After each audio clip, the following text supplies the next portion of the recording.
Hello student, आपके supplementary के exam हैं 2-4 दिन बाद और आपकी सप्लीमेंट्री आई है फिजिक्स अर्थात भौतिक विज्ञान में।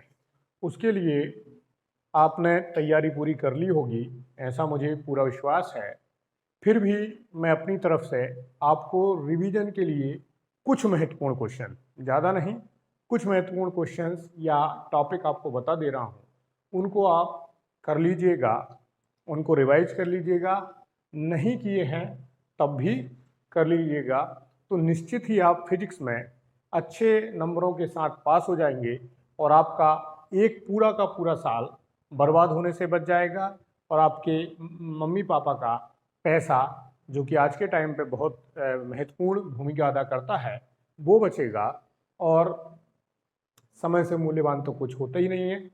तो आप जिस समय पर जिस काम के लिए प्रतिज्ञा करो, ठीक उसी समय पर उसे करना चाहिए, नहीं तो लोगों का आप पर से विश्वास उड़ जाता है।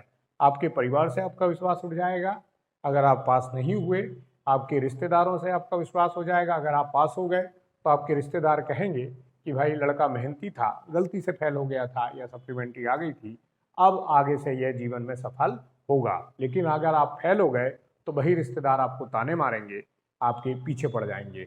तो मैं चाहता हूँ आप पढ़ें और पास हो जाएं। तो टाइम बर्बाद ना करते हुए आप ध्यान रखें, फिजिक्स में आपका जो पहला यूनिट है वहाँ से Gauss theorem, Coulomb's law by Gauss theorem, and on position और बोर्ड साइड ऑन पोजीशन, ये 5 क्वेश्चन कर लीजिएगा। चाहे तो आप क्वांटाइजेशन ऑफ चार्ज को भी पढ़ सकते हैं। ये 6 क्वेश्चन आप कर लेंगे तो आपके 5 मार्क्स आ जाएंगे और 5 मार्क्स का बहुत ज़्यादा महत्व होता है। इसके बाद आप सीधे जो है LCR circuit, LC circuit, RC circuit और LR सर्किट, ये चारों सर्किट कर लीजिएगा। इसके बाद आप लॉजिक गेट को पढ़िएगा। N टाइप और P टाइप के जो ट्रांजिस्टर हैं उनमें डिफरेंस पढ़ लीजिएगा। PNP और NPN ट्रांजिस्टर की वर्किंग आप पढ़ लीजिएगा। लॉजिक गेट पर विशेष ध्यान दीजिएगा और लॉजिक गेट को पढ़ लीजिएगा। ट्रांसफार्मर का को किसे कहते हैं और ट्रांसफार्मर कैसे वर्क करता है, इसकी वर्किंग को आप पढ़ लीजिएगा।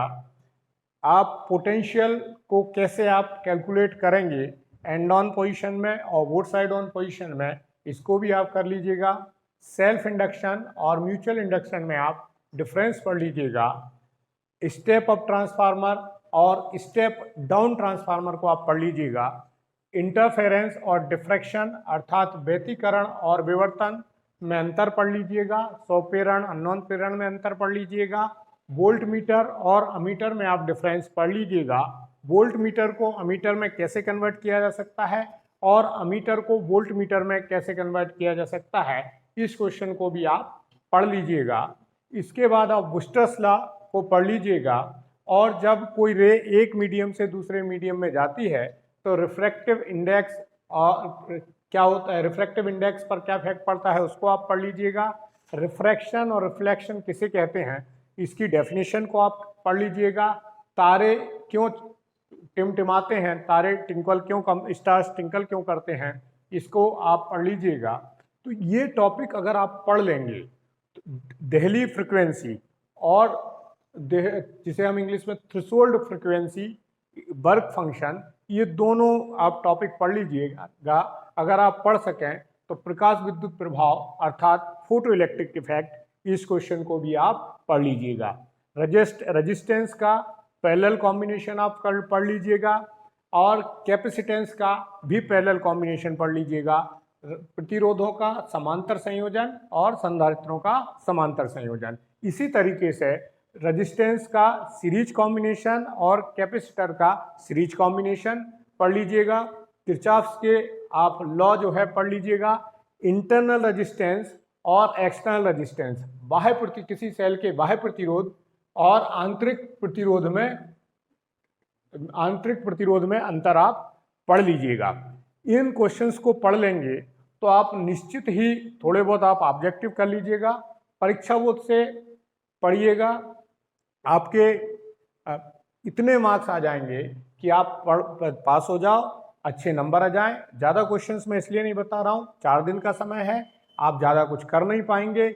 इतना ही रिवीजन आप कर लीजिएगा, इससे आप निश्चित ही सफल होंगे। और मेरी शुभकामनाएं आपके साथ है। करत करत अभ्यास के जड़मति होत सुजान, रसरी आवत जात ही सिल पर होत निशान। जय हिंद, जय भारत, जय विश्वनाथ।